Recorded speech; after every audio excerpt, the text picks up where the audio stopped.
Pada zaman dahulu, hiduplah sepasang suami istri setia bernama Ompu Hama dan Wai Hama.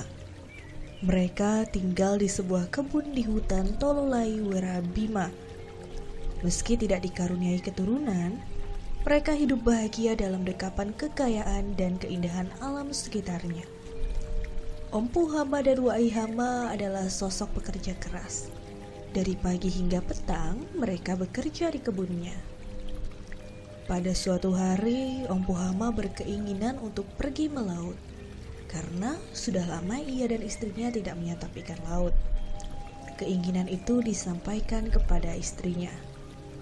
Wai Hama, sudah lama kita tidak menyantap makanan laut. Bolehkah saya pergi ke pantai Tololai untuk menangkap ikan-ikan di sana? Tentu saja boleh, Ompu. Pantai Tololai tidaklah jauh dari tempat kita tinggal. Terlebih, sudah lama perahu kita berlabuh di pinggir pantai itu. Betul. Ditambah lagi hari ini langit sangat cerah. Semoga ini pertanda saya akan memperoleh banyak ikan untuk kita santap. Kalau begitu, bolehkah aku menemanimu, Ompu? Boleh, istriku. Sepanjang jalan menyusuri pantai, Ompu Hama dan Wai Hama disambut nyanyian angin yang semilir menghadirkan kesejukan. Kicau burung pun asyik melantungkan senandung pagi. Dalam perjalanan tersebut, Wai Hama mulai membuka pembicaraan. Ompu, semalam saya bermimpi. Apa gerangan mimpimu, Wai Hama? Sebelum saya bercerita, dapatkah Ompu mengartikan mimpi saya? Aku bukan peramal mimpi. Tapi mungkin saja dari mimpi itu akan ada ketukan hati dan perasaanku untuk menebak apa gerangan yang akan terjadi kelak. Perjalanan kita di pantai ini seperti yang ada dalam mimpi itu. Maksudmu?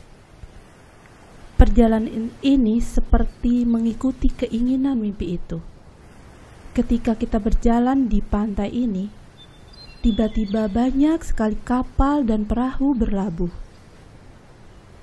Pada mulanya, damai saja kelihatannya. Tetapi tak lama kemudian, terjadi perkelahian yang sangat hebat. Namun pada akhirnya, perkelahian itu berakhir juga. Namun anehnya, Apa yang aneh? pepohonan di sekitar tempat ini menjadi lebat dan rimbun. Tanah kita menjadi subur dan banyak tumbuh pohon-pohon yang belum pernah tumbuh di sekitar sini. Apakah gerangan tafsir mimpi itu, Ompu? Sejenak, suasana menjadi hening. Keduanya berdiri dekat sampan yang memang sering diletakkan di pinggir pantai itu. Ompu Hama menatap hamparan pasir putih dan laut biru yang membentang. Sedangkan Wai Hama asyik saja memeriksa sampannya dan mengatur keperluan untuk melaut di pagi hari itu. Dalam firasatku, kita akan kedatangan tamu istimewa. Namun, kedatangannya akan membawa sedikit gejolak. Tapi, kita tunggu saja apa yang akan terjadi. Dua insan itu kembali menekuni kegiatan yang dilakukan. Mereka mengarahkan sampan ke arah laut dan tak lama kemudian, keduanya mendorong sampan itu ke dalam air laut. Namun, tiba-tiba saja mereka melihat beberapa orang pemuda yang berbadan kekar berjalan di pinggir pantai itu. Mereka mengusung sebuah keranda dari bambu-bambu besar. Kemudian, di belakangnya diikuti beberapa orang wanita cantik jelita. Jika dilihat dari postur pemuda dan gadis itu, Ompu Hama dan Wai Hama meyakini bahwa mereka adalah pengawal kerajaan. Namun, bukan merupakan pengawal kerajaan Bima. Ompu Hama dan Wai Hama lari terbirit-birit menghampiri rombongan itu. Lalu, keduanya memberikan hormat. Para pemuda tersebut pun berhenti tepat di hadapan Ompu dan Wai Hama setelah terdengar aba-aba dari suara gaib di dalam bambu itu. Tampakkanlah wujudmu, Tuan Putri. Apakah di sini aman? Tampaknya begitu, Tuan Putri. Baiklah. Lalu keluarlah seorang gadis yang sangat cantik. Wajahnya bulat, kulitnya putih, dan rambutnya panjang sampai paha. Rasa takut dan takjub mulai menyelinap di relung hati Ompu dan Wai Hama. Keduanya memberikan hormat kepada gadis itu. Lalu Ompu Hama memberanikan diri untuk bertanya. Mohon maaf, apakah Tuan Putri adalah peri atau jin? Kami manusia seperti Ompu dan Wai. Kalau boleh kami tahu, dari mana asal Tuan Putri? Kami dari kerajaan Goa. Kerajaan Goa? Lalu apa tujuan Tuan Putri datang kemari? Kami datang ke sini untuk mencari tempat yang aman. Memangnya apa yang sedang terjadi di negeri Tuan Putri? Keributan besar sedang melanda negeri kami. Keributan besar? Apakah keributan itu akan menjarah juga kemari? Tidak, Ompu dan Wai tidak perlu cemas. Sudikah Ompu dan Wai mengantar kami ke tempat yang aman di sekitar tempat ini? Sejenak suasana menjadi hening. Ompu dan Wai Hama sepertinya masih larut dalam pemikiran dan pertimbangan. Tiada satupun kata terucap dari suami istri itu dan tamu yang datang menemuinya. Tak lama kemudian, Ompu Hama menawarkan Tuan Putri untuk mampir ke rumahnya. Sesampainya di rumah, Ompu Hama memerintahkan istrinya untuk menyiapkan beberapa potong ubi bakar dan pundi air untuk disuguhkan kepada tamunya. Mohon maaf Tuan Putri, kami ingin tahu banyak tentang sebab-sebab Tuan Putri kemari. Ceritanya panjang, Ompu. Ceritakanlah Tuan Putri, agar kami tenang dan tidak menebak asal-usul Tuan Putri, serta nestapa yang sedang dialami saat ini.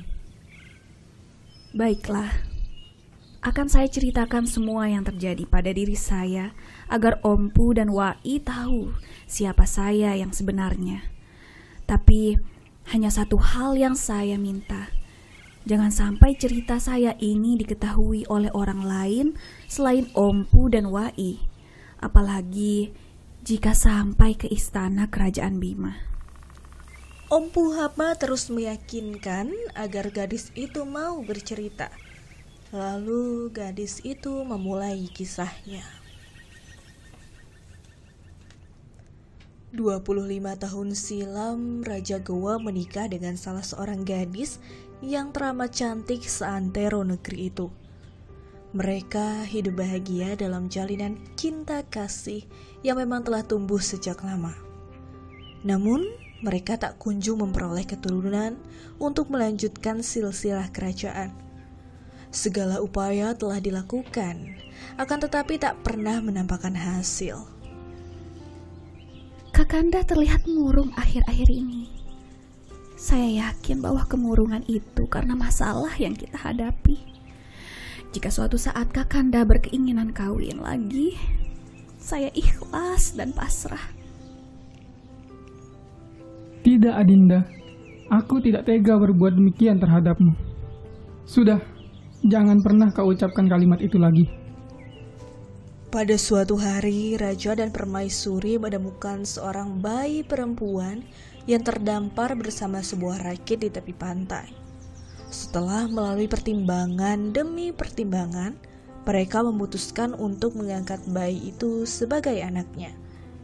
Dengan penuh kasih sayang, Raja dan Permaisuri merawat dan membesarkan bayi itu.